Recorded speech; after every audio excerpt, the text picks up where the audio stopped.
I think the best control today would be if more founders that committed fraud went to jail.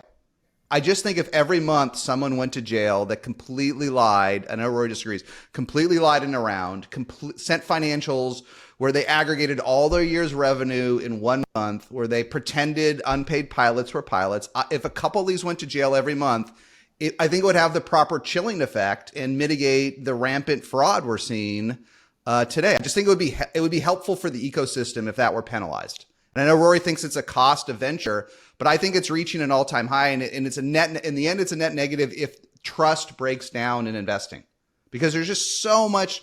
We can laugh about it when so much money's being made, but if trust leaves the system, it's just so much harder. So I wish a few more people went to jail, because there's no consequences today. There's no consequences to standing up at a top accelerator and saying we have millions of revenue, and the next week the revenue isn't there. There's just no consequence. And maybe that's funny to some people. I don't think it's funny. I think it's like Jeff, like founders used to, almost every founder used to have this ethical standard a few years back that I think has dissipated in today's world. And it's just rampant greed. I do think people who absolutely lie should suffer severe consequences, up to and including prison. Like, I actually think a little bit like if VCs are like so eager to get a deal done because they're like, I don't have time to even check any of this stuff, then it does feel like that their greed in that scenario gets rewarded with some amount of fraud. You're like, well, that seems about right. And there's a German word for that, I'm sure. And the pattern that I've seen is that whenever I read these stories about CEO, founder, committed fraud or whatever, and they've took millions of venture capital, the pattern I see is I've never heard of any of the companies.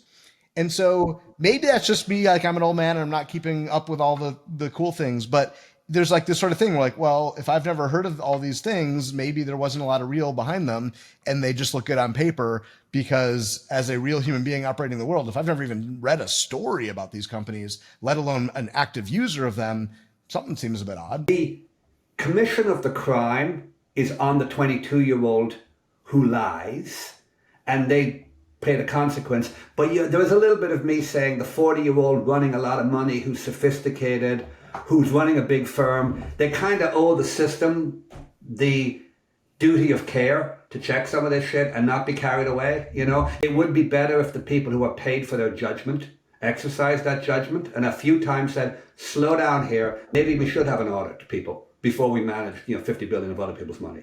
So the incidents may fall on the guilty, but I'm not sure the moral blame should be allocated the same way.